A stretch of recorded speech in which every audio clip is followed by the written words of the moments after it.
It's time to feel the rage. Welcome to Film Rage, where we talk movies in cinema, streaming, and classic films as well. Directors and actors beware, as you cannot hide from the rage. My name is Bryce, and I'm part of the Film Rage crew, which also includes Jim. Hey there, Jim. Hey, Bryce. Also, we have Murray, who must have been super stoked this week, as we all know that the Merman loves him some Dracula. That I do. And we will be reviewing The Last Voyage of the Demeter this week. So, you super stoked? Were you stoked going in? Or Stoker. To be continued. Were you more stoked or Stoker? I'm not asking for your opinion gumming out. I'm just saying, were you stoked going in? I was stokered. Brom Stokered. So with the introductions out of the way, let's rage on. Oh, baby. Thanks to all of the supporters. If you love our independent podcast, please like, subscribe, share, and give us a 5-star rating on your listening platform. Or support us and join the Film Rage community by joining our membership at buymeacoffee.com/FilmRageYYC. If you cannot commit to a membership, you can still buy us a movie rental and dare us to see a terrible movie. And we will watch it if it played anywhere in the world. Anywhere, even on a haunted ship in the middle of a bay somewhere. In the Mediterranean Sea. As long as it played in a theater. That's the rules. Now, let's get to raging. But first, here's a word from our sponsor.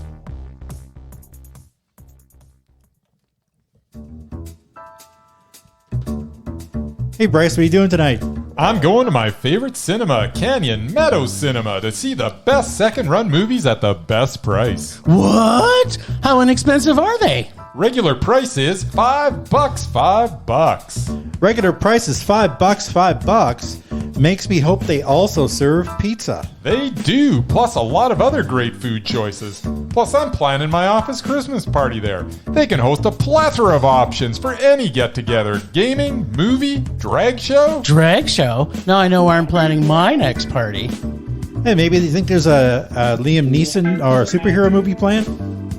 I hope not. But maybe there'll be a great independent documentary. Sure. Call CMC at 403-670-5444 to book a special event or go online at canyonmeadowscinema.ca.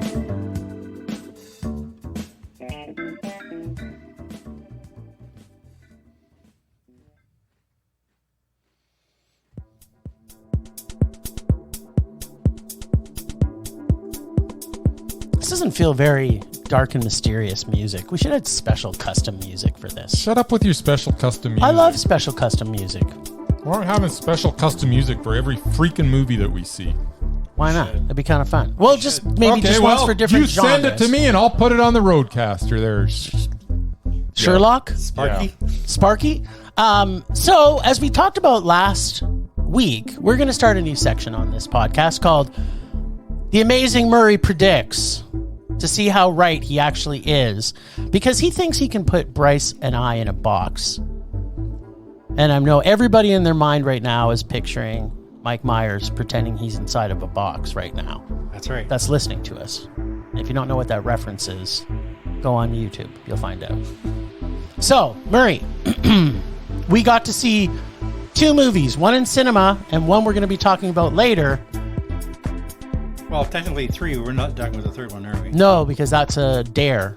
No. Oh, okay. We're done with the other one, are we? I didn't think we were. That's right. We're going to do a prediction. You're predicting every movie. I didn't write about that one. No, you don't have to. You have to predict what Bryce and I are going to rate it based on the movie. The one movie I did. Well, we saw one for the lists, and then we saw one in cinema. He's got to predict everything, Bryce. No, he just has to predict the ones in cinema, you wiener. No. Yes, that's The right. lists I don't even give a rating for half the time. Well, you should. Don't tell me what to do. Aren't we a Film Rage podcast that does movie reviews? Have you been paying attention to what we've been doing for the... We haven't been rating them every time. Sometimes we do. But now we're going to. That's what I'm saying. So Murray can predict it. Important information like this has to be shared, Bryce. This is just dumb. But anyways, go ahead. Well, he doesn't... Yeah, okay. So you want me to give you my prediction before we even start talking? Yes, this is the prediction. Right. Next week we'll have it more streamlined and more efficient because we'll have our own Murray Predicts music and everything. All right, based on the kind of movie. Not movie. What movie? No, The Last Voyage of the Demeter. Okay. The kind of movie that it was. Yes. I predict Bryce didn't like it. Okay. And gave it a rage. All right. And because you like violence. Yes. You gave it a minute. Okay. All right. And do you care to predict the other one with the camp? Well, just listening to you guys talk, I'm guessing you didn't like that one too much either. That kind of spoiled it a little bit. Yeah. So he's not really predicting If I had anything. actually seen the movie, I might have been able. I had no idea what it's about. But usually you say you can predict just based on what the name of the stuff that movie we've is. Seen. No, not just based on the movie, on what the name of it. You know what? He's going to do a lot more research for the podcast. I have to know what it's about. All right. Anyway, continue. Indeed. We saw. What'd you call this movie? The Last Voyage of the Demeter. Nice. So it's got vampires in it. Can you tell that from Well, the title of the movie? yeah, obviously, because that was the ship that It's about Dracula sailing. took to England. It's about sailing. Took it, he did. Okay, tell us about. He bummed a ride. He bummed. There was some bumming going on for Just sure. boxes of dirt. The Last Voyage of the Demeter is the 7th chapter of Bram Stoker's Dracula, expanded into a 2-hour movie. It tells the tale of Dracula's journey from Transylvania to London aboard a cargo ship named the Demeter, hence the name of the movie. It is a story that most of us going in know the outcome, and for those who do not, they completely spoil it in the first 2 minutes.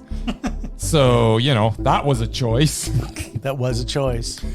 It also has a tacked-on ending that sets up a possible sequel that falls a little flat. In between the odd spoiler beginning and the forced ending is a very good bit of horror. We witness the crew of the Demeter get picked off one by one as Dracula feeds on them nightly. We get some decent-looking gore, although we also get some rather shoddy-looking CGI.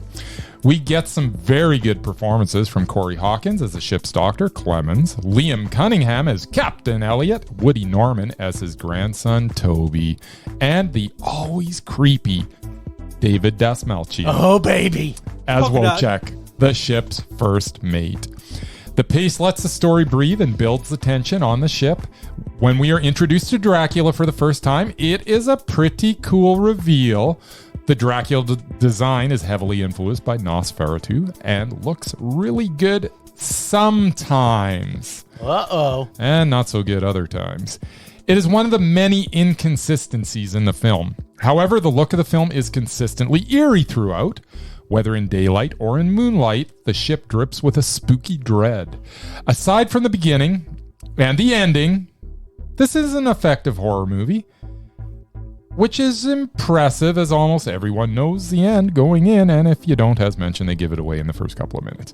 So much good in this, but bad CGI and the inexplicable bookends of this film, along with some questionable decision-making from our protagonists that made little sense, make a potential Mondo into a slightly disappointing meh. Well, So far, Murray is 0 for 1. color me surprised. Yeah. Well, you're surprised. You said he would rage.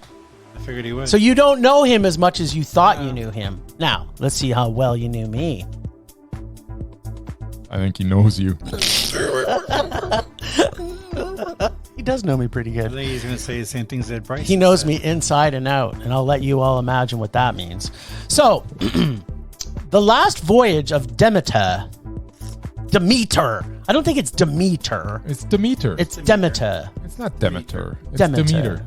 Is it? It is. Should have the spelling of meat in it. It's if based on the whatever the Dracula the Greek thing. whatever the Dracula sucking thing with the Greek stuff. Anyways, that's Demeter, and that's Demeter. that's what the ship is Nice. named after. I think it should be Demeter if it has an It's A in it. based on the Greek mythology, and Yeah. it's Demeter. It's Okay. not Demeter.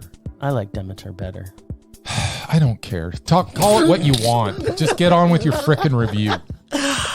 Dracula, the story, and of course the original vampire film Nosferatu are great stories. Yes. The concept of The Last Voyage is a fantastic story of our boy Drac and his voyage. The story idea of this is a great idea in the right hands, Murray. Like most movies based on books, this had to add a lot of it to fill it out to a full movie, as Bryce has already alluded to. This isn't actually the entire Chapter 7.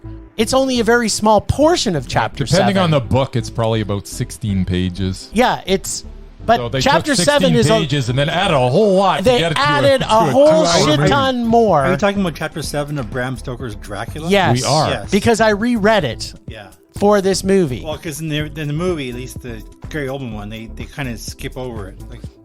Like it's like a 5-minute scene. Yeah, in the whole this movie. is the whole movie. Which is about what it should be I based guess. on the length of the book. Right. Based on the book, it should have been a 7-minute movie.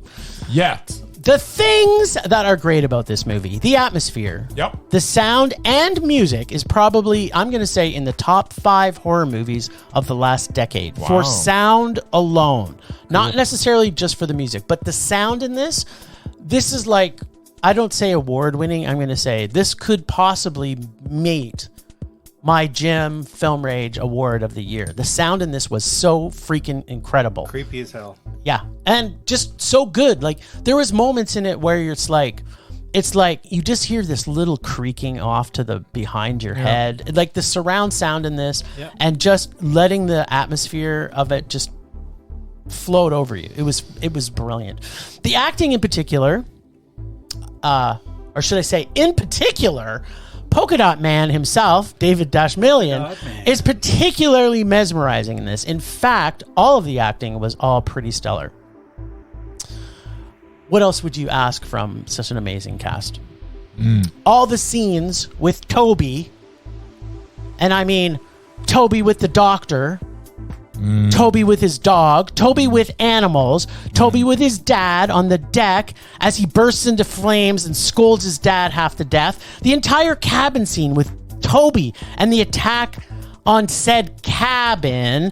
And finally, Toby and Drac as they got to know each other a little better and become much closer.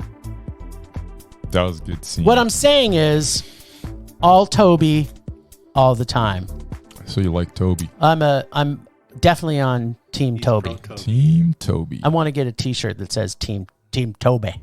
Nobody will know it means. Well, people who know me, they will.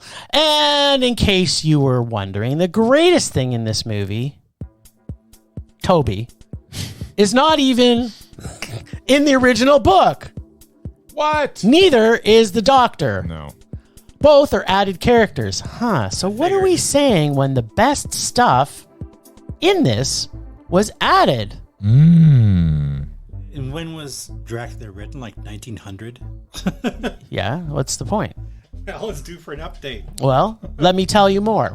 Part of where the story seems to fall apart is that it paints our lead actor, Corey Hawkins, who plays Clemens, as an intelligent and scientific-based doctor who does actually start out making wise and good decisions.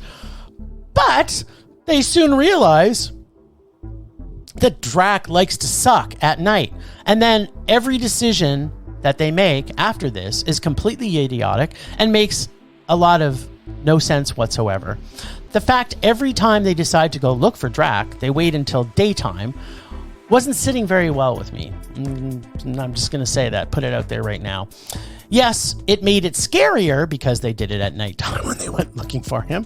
But as far as making sense, it absolutely did not. This is one of the things writing, where the writing is actually, I just think it could have been made so much better had they not spent time doing idiotic things and made things more that made sense, but still kept it scary. I think they could have stayed truer to the actual simple story that was written in chapter 7 for 7 minutes, but they could have stretched that out longer and then cut out 20 minutes of the film because it was too long for me too. I was like, there was a bit of drag that was happening here. On top of that, the CGI was completely awful. The CGI fire was the worst fire I've ever seen. Yeah, it was the CGI blood was probably the worst blood I've ever seen. And the CGI of everything that was CGI in this was also the worst I've ever seen. Yeah, some of it was okay. But No, it was not predominantly, it was not. It was good. predominantly poopy. The attacks in the monster were pretty good, but because they start the film, as Bryce has already alluded to, after the Demeter lands, it makes the suspense of the film not as great. Because you already know how things are going to work out. Well, almost work out. Yeah, well. Because if you read the book, you weren't expecting a doctor and the best thing in the movie, Toby. So, what do you expect?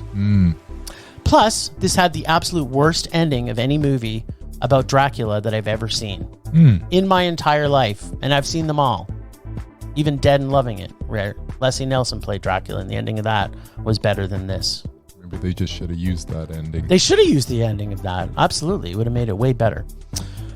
So, starts and ends terrible. We got a lot of awesome from Everything Cody and Polka Dot Man.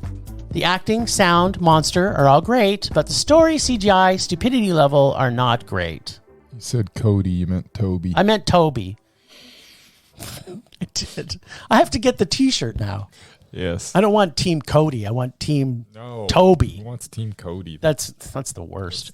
Dumb. So, like most vampire films, this one also sucks. Just not as much as it could have been a Rage. Dracula and his ship, the Demeter. I want to suck your man. Yes. Murray nailed it. He nailed you. Yeah. Didn't nail me. Wink. All right, Murray, what'd you think of sucking on some Drac? That's what they should have called it. Sucking on some Drac. In the Demeter. Demeter style. All right, let's have it. What did you think about your man, Dracky? You two done? Yeah, a little bit. We're never done. I know Yeah. you're never done because it was Turn me over. Being a huge fan of vampire films in general, and The Legend of Dracula specifically, I was actually really looking forward to this film. As was I. That's a bad start when he Yeah, says I was that- actually. Oh, then yeah, that's it kind of a usually hint. goes downhill. Then Yeah. I Wow. saw Yeah. the bad reviews. Okay. You- Who why do you cares? do And that? the box office, because I stroll through entertainment feeds. Yeah, but what does that mean about your emotional? And the box office numbers. Yeah. It tanked. Yeah, So? so. And I hesitated. You know what? It was everything I was expecting What? and more. And Ooh. more. He just put a Demeter on us. He did. He totally Demetered us. You I don't thought he know was me. going one way, and then See? he went the other way. He know totally me. Demetered us. No. I could have predicted. It's a vampire. I hated Nicolas Cage movie. Yeah, that but was that's the same legend. But it that's was not. making fun of your precious Yeah, it was vampires. Yeah, it was why. making fun of it. This one was very true to form. That's of right. Vampires. That's why I liked it. All right, I want to quote one of Hollywood's best directors when he reviewed it. Wes Anderson. I enjoyed Last Ben Voyage of the Affleck? Demeter so much. Gorgeous, lavish, and savage. That was Guillermo del Toro. Yeah, I could for see him. him Yeah, saying I could that see him about couldn't liking it, agree more. Director of this film. What did Ben Affleck think of it? Who cares? He's an idiot. I have to agree with Murray on that one. Director of this film said it was Alien on a ship. Yeah, that's I what it felt also like. couldn't agree more. He did a very good job building tension. Much like Jaws and Alien, you don't actually need to see the creature to feel the suspense. Cast was great. I mean, you had that old guy from Game of Thrones and the polka dot guy. Every member of the crew was fascinating with Especially their Toby. own backstory. I absolutely loved the design of the ship and the look of the Dracula creature. Yeah. It was more Nosferatu than Prince Vlad, but it worked. I don't think he said more than 3 lines in the film, but it was just enough to show he wasn't a mindless creature. You will. There was one quote actually on IMDb. I didn't hear it in the movie, but it's he goes, "I am Nosferatu," and the girl goes, "You're Italian?" I don't remember hearing that. I think that might have been edited. It was cut out, but I can't say enough about how awesome the blood and gore were. There were some really awesome kills. It definitely could have been bloodier at the end, but I felt completely satisfied by the closing credits.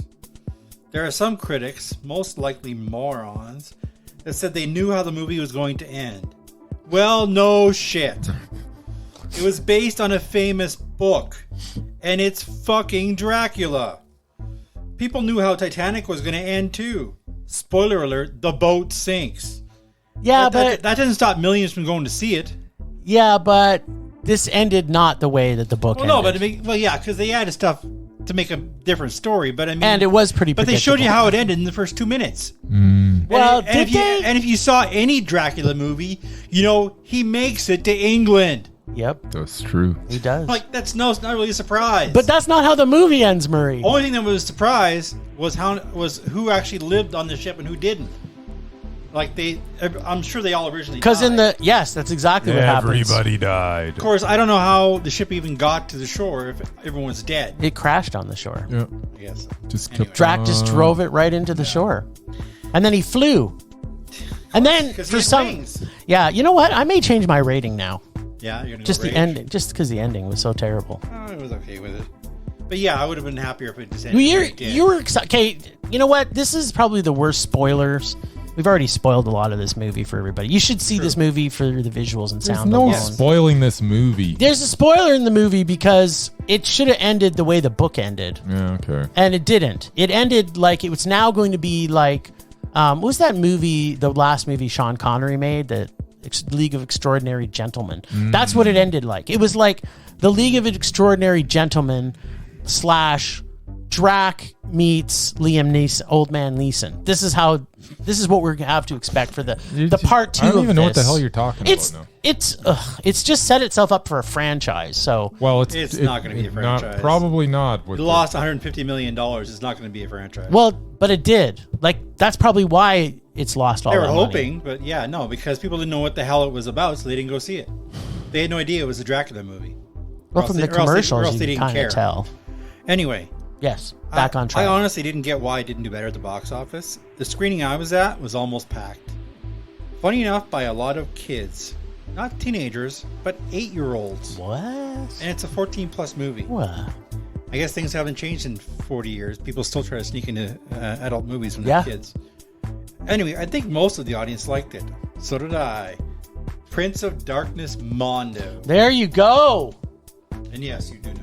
Yes, could have predicted that with it. Although I didn't think I was going to like it as much as I did. See, I wasn't sure. I couldn't predict before seeing it, but once I saw it, I said, "Yeah, this is totally." I figured you guys. This is totally vampire. I figured you guys would have hated it. Well, there was things about it I did hate. Yeah, there was stuff that I didn't like at all. Because you guys picked it apart. I didn't. I just enjoyed it for what it was. Well, I also enjoyed the middle for the most part when there wasn't silly CGI. And they did use practical effects. Bad it wasn't just decision CGI. making. Yeah, but if you're getting I honestly really need to go into this in grave detail. I honestly don't give a crap about CGI. I mean, to quote an example, I mean, Batman and Robin. Why not just set people on fire like the old days?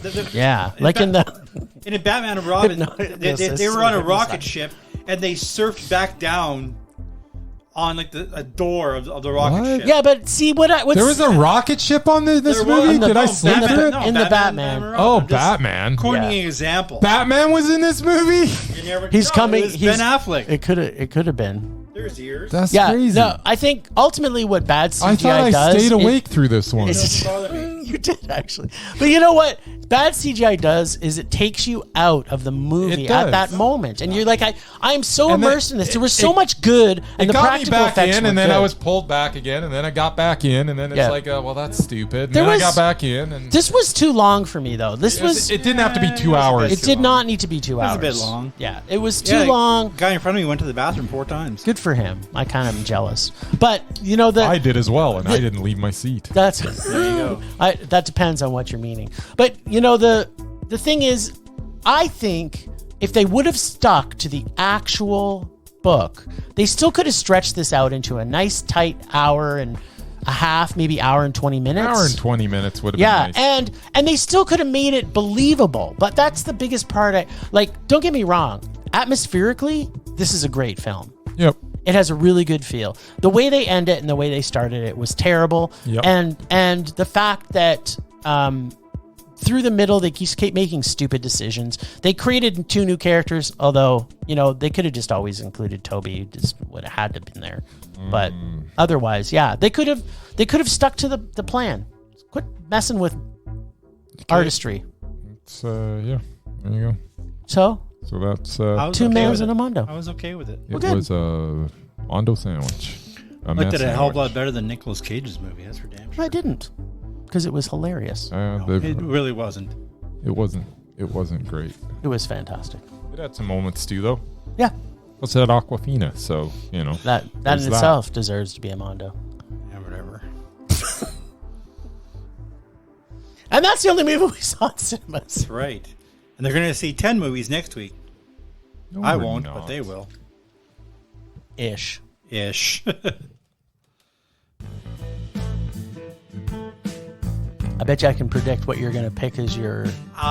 Merman Minute. I don't think you will. Okay, well then. We'll just see, won't we? Yes, we will. This week, The top 10 Dracula movies of all time. The rise and fall of Joel Schumacher. What? You don't know. I didn't know. I'm a little excited about this. I decided to help Jim with his Rage or Dare this week. You did?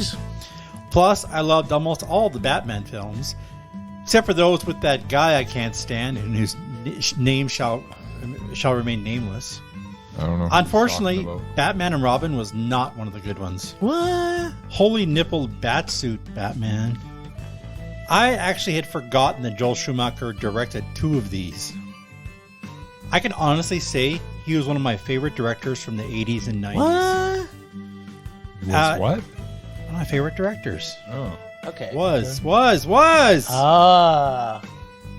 See, if you be quiet and listen, you'll know. Okay. It's safe to say he went off the rails with Batman Forever and Batman and Robin. Which one was So I first? decided to look back at his career and remember the gems. 1985, there was St. Elmo's Fire That was terrible. with the Brat Pack, a more grown-up breakfast club. Featured the who's who of Hollywood in the 80s. You didn't like that movie.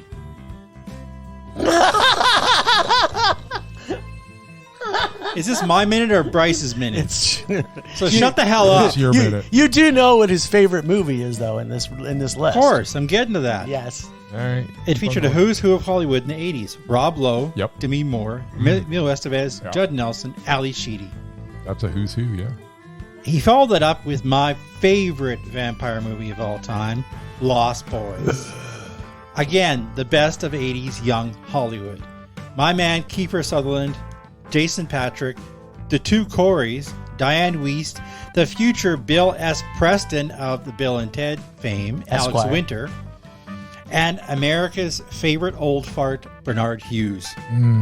Plus an awesome soundtrack. I didn't like that. People will say, looking at you, Jim and Bryce, Yeah. that Flatliners wasn't a great movie. Oh, it wasn't odd. I happen to love it. I like it more than Jim did. But Again, it's still awful. My man Kiefer and Yep. the eternal Kevin I Bacon, think that might be my problem. along with the Kiefer always doesn't do it funny. for me. Should I just stop now? Like, seriously. Let's hear it. Keep on going. Yeah, I'm trying to. Yeah, but you told us. But You're you like, don't shut up. you had to say Jim and Bryce, and then it just Yes. turned I'm looking off. at you, not asking for your opinion. Oh, okay. There we Oh, go. I misunderstood. Me too. Flatliners. Yeah, You loved it. I liked it. I didn't love it. Oh.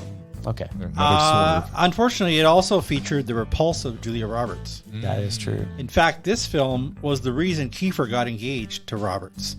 Then got his heart broken when she dumped him 3 days before the wedding That also makes for sense. his BFF, Jason Patrick. Wait, Nice. so you're saying that Ironic, Julia right? Roberts was in a movie where she did that to somebody who didn't? No, wasn't she did it in real life.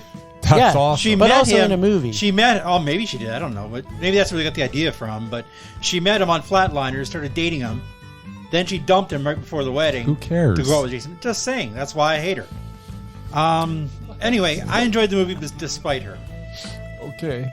After another crappy Julia Roberts movie called Dying Young, Schumacher That's with Campbell Scott. made back-to-back classics with Falling Down and The Client. Okay. Can't go wrong with Michael Douglas going ballistic in a McDonald's. True. That was Why amazing. do they stop serving breakfast at 11 a.m.? No kidding. Yes. Well, they don't And anymore. John That's why they have all-day Grisham- breakfast now, so nobody will die. John Grisham had some really good books. It's not surprising that it did well. Yeah, the client was okay. Then came The Bat Kilmer. It's not easy to take over from Tim Burton and Michael Keaton, but Schumacher really went for it. Corny, oddball characters, Jim Carrey at his most outrageous. Nicole Kidman, who I usually love, basically phoned it in. Then there's the absolutely dreadful Chris O'Donnell. You think one would be enough, but no, Schumacher had to try his luck again. A new Batman, Hollywood golden boy George Clooney. Yes. Arnold Schwarzenegger, who got paid way too much to spout cheesy cold and ice puns. Uma Thurman at her absolute worst. Yet the worst offender was Alicia Silverstone. She always is. Apparently, she's at her best in music videos when she doesn't talk. I'll spare you the rest of his hits and misses. Needless to say, he never really recovered from this flop. While I actually enjoyed Phantom of the Opera, Bryce, and Phone Booth wasn't half bad. I prefer to remember his earlier work when he was still good. Okay, there, I'm done. Done like dinner? You know, he's... Comment your snarky comments. Schumacher is one of those directors that he's either really good or awful or completely awful. And he hasn't made a good movie in 20 years. I don't know. I thought some of his best movies were made at the end. Tigerland was pretty good. Mm-hmm. Phone Booth was pretty outstanding. 2011 was his last thing. Yeah. So there you go. Maybe he died. I don't know. He died in 2020, I think. So there you go. Well, he did some stuff in House of Cards. So. Yeah, he did like 4 seasons or whatever of that. So then they got canceled. You know who? I don't know what a House of Cards is. Well, we're going to hear more about Joel Schumacher later in this episode. Yes, lucky you all. I'm sure we are. I thought this episode was going to be under 30 minutes with one well, movie. it's going to be an hour and a half. It would be if you wouldn't stop interrupting me. That's true. We had to stop the podcast for intermission. Twice, just so you'd shut up. Anyway. Temperature rising. Vision blurring. Rage taking over.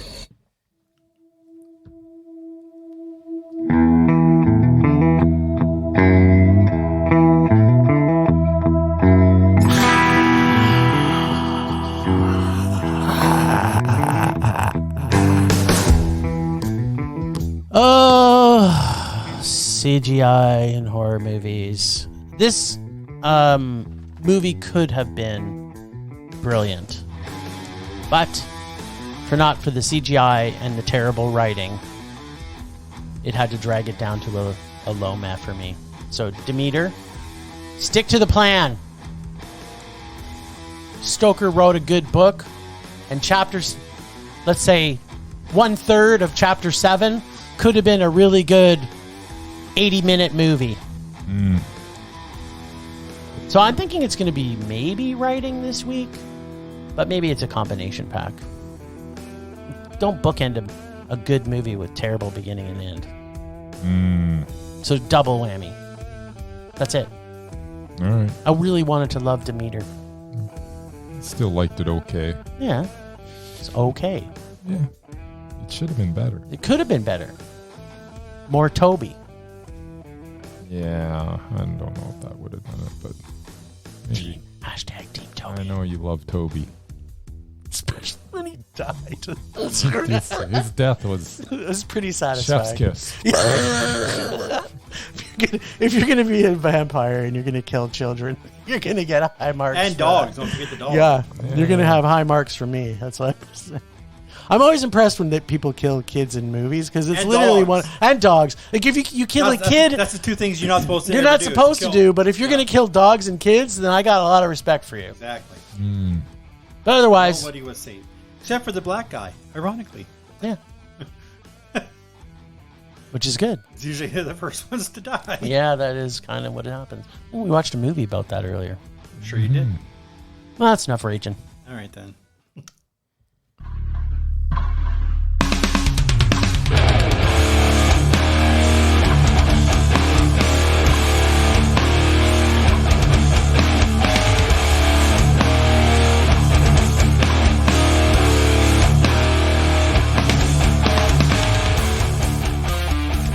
My rage this week is, I'm not even sure what it is. It's either the Last Voyage of the Demeter being the only major release this weekend and nobody went to it, which I don't understand because it's all that came out.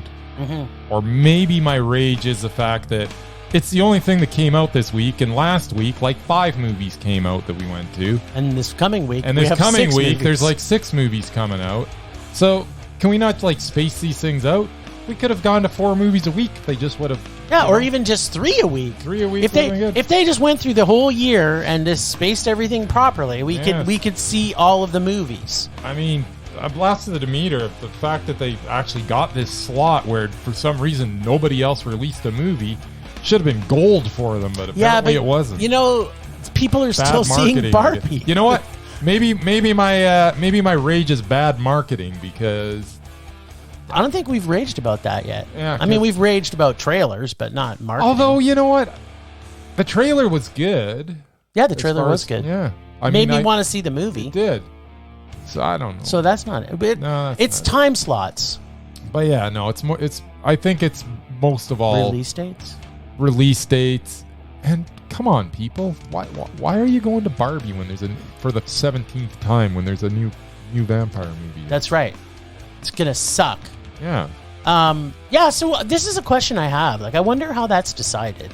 Like, is it like at the beginning of the year they go, I'm picking this date, no matter what's happening, that's when my movie's coming out. That's one thing I've never really looked at. There's something to that, yeah. Right? But they usually kind of, they feel out the waters and they know what's, who's their competition, going toe-to-toe. And literally there have been movies where they've announced a release date and then some bigger film that's going to be a total announces the release date on the same day and they go, oh, crap. They push it back. They push it either back or forward. Or, So, why? Mm-hmm. You know what? Maybe the 6 movies that are coming out this weekend thought, by then the other stuff. How many of those are blockbusters? The rest are all independent films. Yeah, I guess there's only actually 2 that are. No, but the ones that are still playing. I guess maybe that one. There's still a lot playing, like Mission Impossible still playing, Barbie's still playing, Oppenheimer's still playing. As you pointed out earlier, the Meg's still didn't playing. come out this week, so yeah. It's already old news. Yeah. According to you guys. When did we see the Meg? I already forgot about it. Weeks ago. So you just said the Meg. The Meg was that week of 5 movies that you guys had. Yeah, it was a big week. And I think it was the worst of all the movies we saw. All right, let's move on. Yeah. Rage subsiding. Pulse slowing. Anger fading.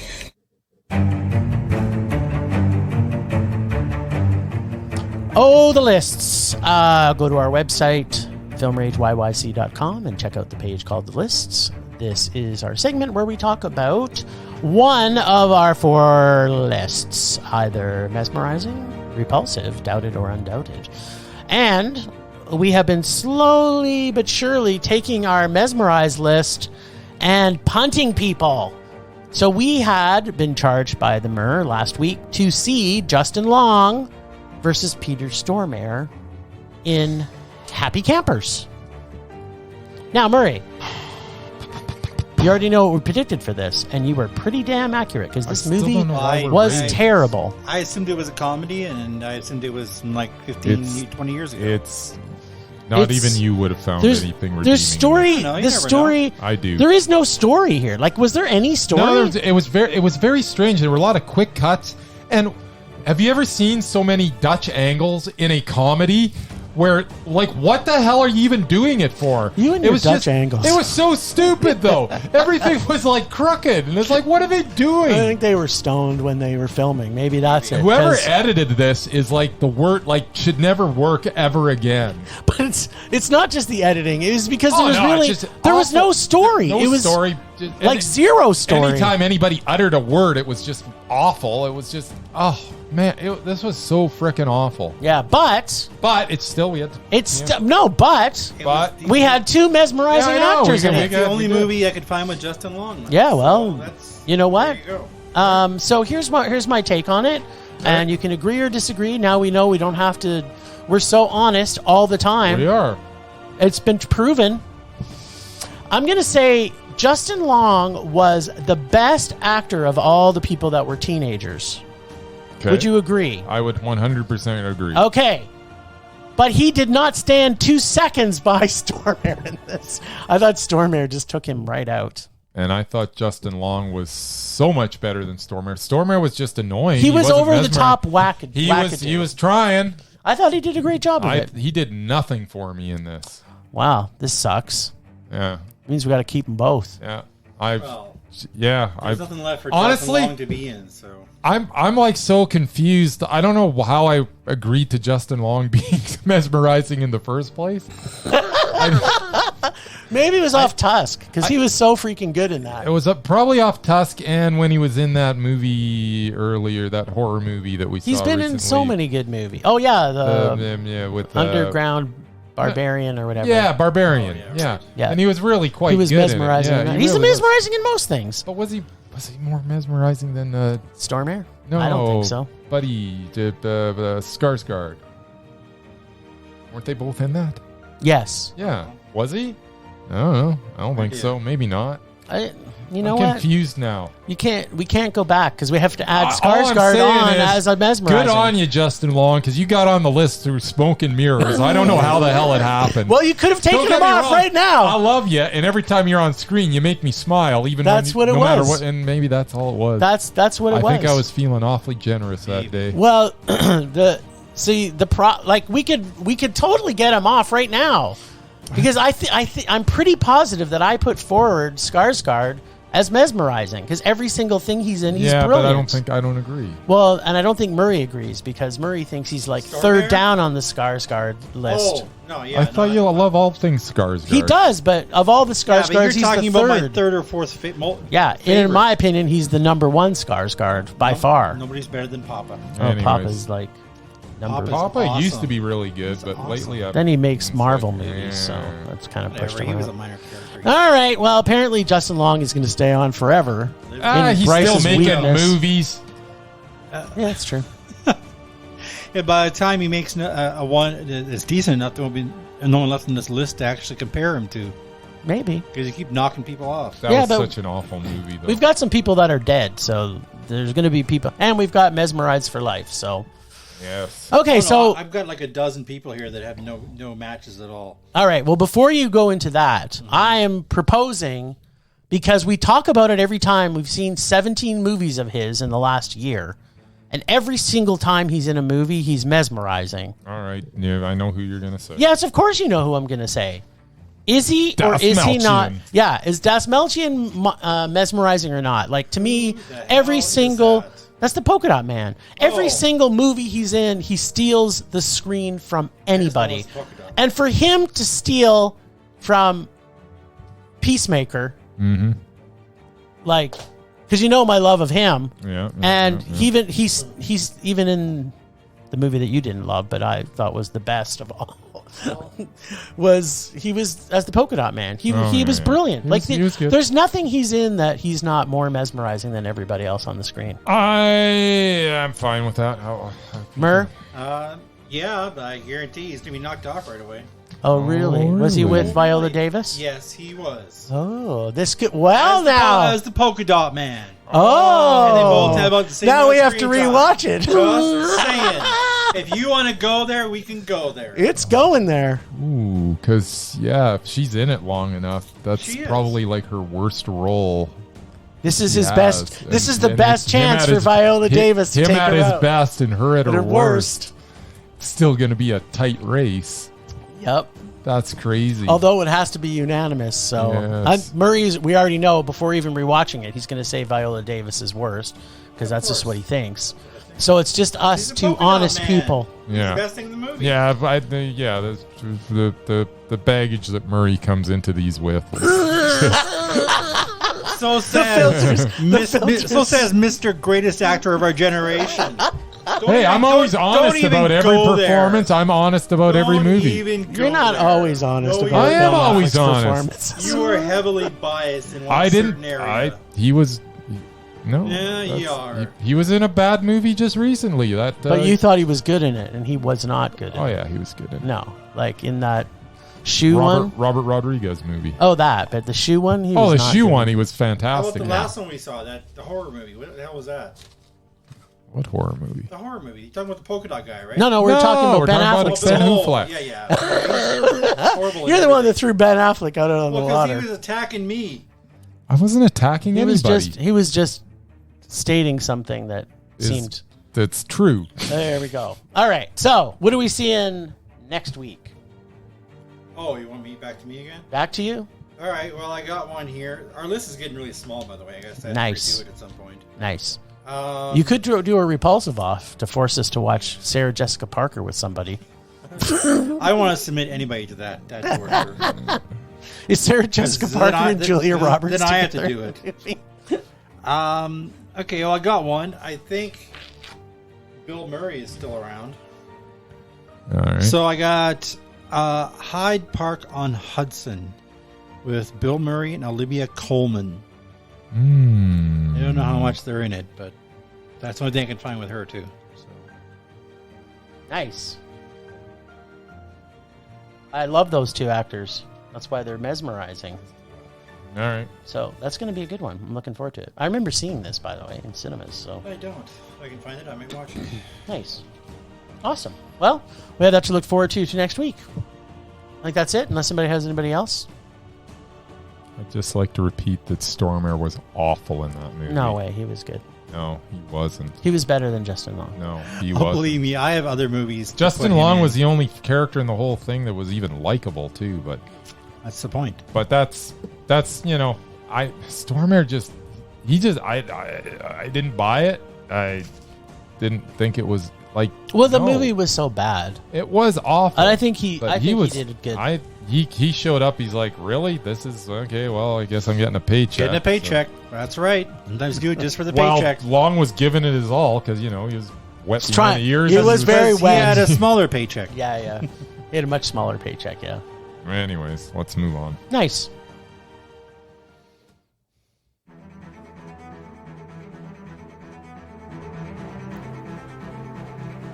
Last week on Rage or Dare, Jim was left with no option as he had to choose Casey, where he pulled George Clooney's one and only attempt to play a superhero in the 1997 film Batman and Robin from my bag of evil remakes. This week, Bryce and Jim can choose to... Wait, what's that? They also have no choice? That's right. It's time to Casey. Now, let's check in with Jim and find out if, after the overdose of poorly fleshed out villains, Schwarzenegger's endless stream of cult-related puns, and a half-hearted attempt to expand the Bat Fam, was there actually any time left to fully appreciate Clooney's perky and pointy bat nipples? You know, that is why Superman works alone, right?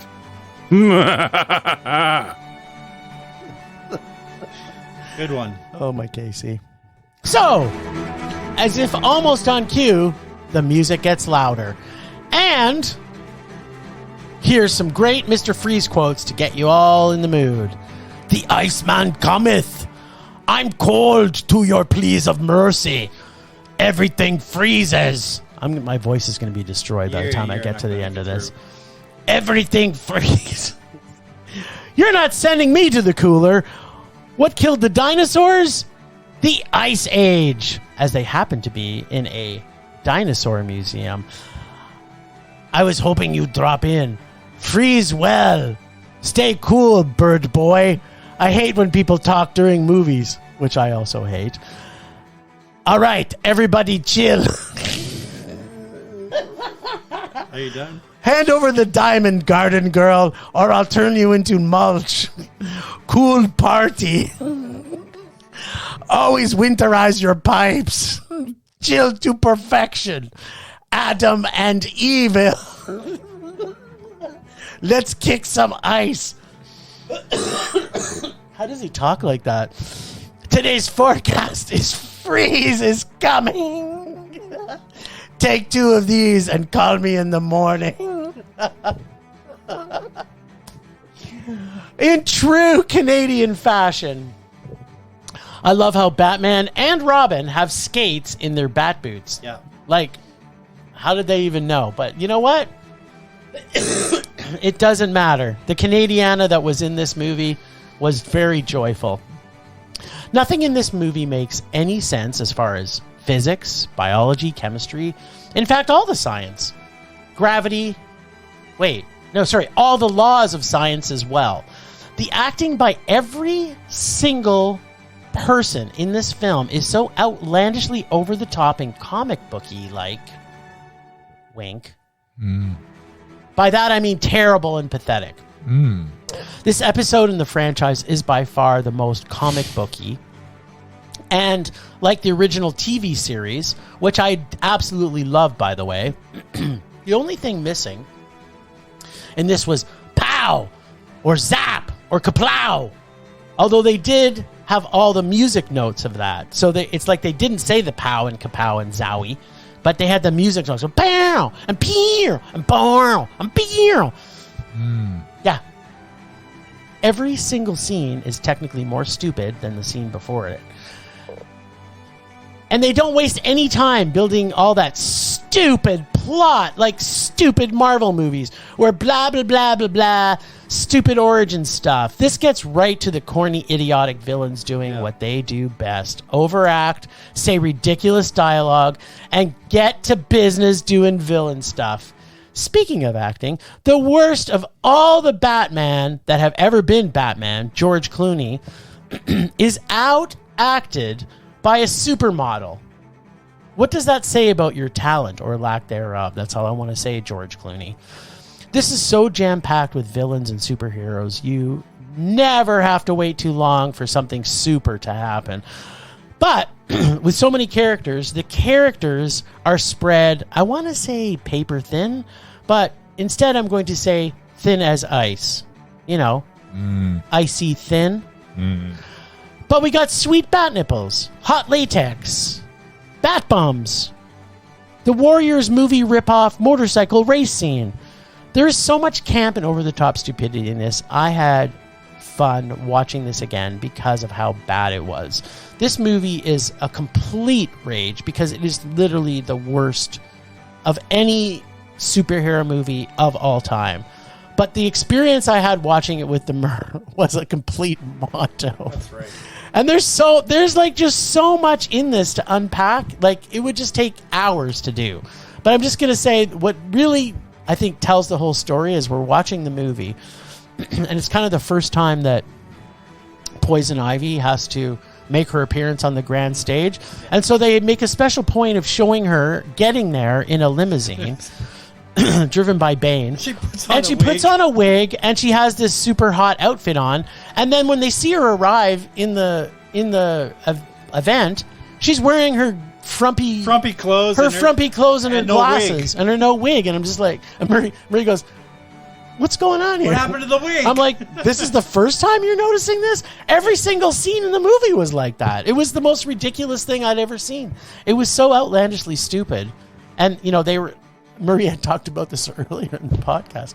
They're in space, and they decide to ride surfboards I don't even get down to Earth. Yeah, the other thing is they're in a museum to steal the diamonds, and he has his getaway car and a rocket ship already there. Underneath the museum. Then they just blast off through the roof, and they go up into the atmosphere. I'm like, what? Where are you going with that? You're not going into space. It's just like every single thing in this made absolutely no sense. Sounds good. I thought Batman Forever was bad, but this is definitely a comic book movie. Like totally. I think if I was 5 and I watched this, I might have thought it was the most awesome thing ever done because it didn't have to make sense. It was very colorful. Yeah, there's a lot of color. I also noticed something else for the first time. What's that? Alicia Silverstone's character. She steals the motorbike, goes to where the gang is to do the street race. She puts on her helmet, which has whatever logo on it. Yeah. And then when she's racing, all of a sudden there's this huge mane of hair going all the way down to down her back. Like that wasn't on the helmet when she put it on. Of course not. I don't know where the and then when she crashed, he wasn't there again. But this really started a string of Alicia Silverstone movies, which made her completely repulsive. And why she's always been repulsive. I don't know what she was on before this. Terrible actress. Yeah. True. Yeah, absolutely. Which maybe Murray, for next week, you can find a really good Alicia Silverstone Good movie one. that we can have with another repulsive actor. Babysitter? I'm looking forward to this. That one was alright. All right, so we got to go Casey this week, my little rage boy. Hey, you went that last week. No, we. It's us. Oh, it's me. All right, mister. Stick your fingers in my bag. Well, Casey's bag. In his hole. Yep. It's a giant hole, actually. I almost grabbed one, but now I've gone to another one, and I'm going to Uh-oh. grab it instead. Nice. This right. could be winner. It's from 2013. So far, so good. I'd be able to find it. Oh, it's not that bad, is it? I don't know. Remember when you had to watch that Indiana Jones movie? It's The Lone Ranger. Oh, God. Yeah, no, that one's terrible. Is it? You mean where the white guy plays a Native American? Yeah. Yeah. I think it's going to be a little culturally insensitive. It But probably will be. And I grew up with the Lone Ranger, so yeah, this I think is going to be terrible. I'm almost certain of it.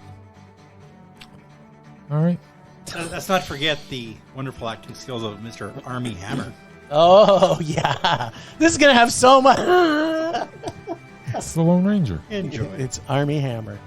Hi-ho silver. Away. Hi-ho, Silver. Yeah. I'm not touching that one with a 10-foot pole. Yeah.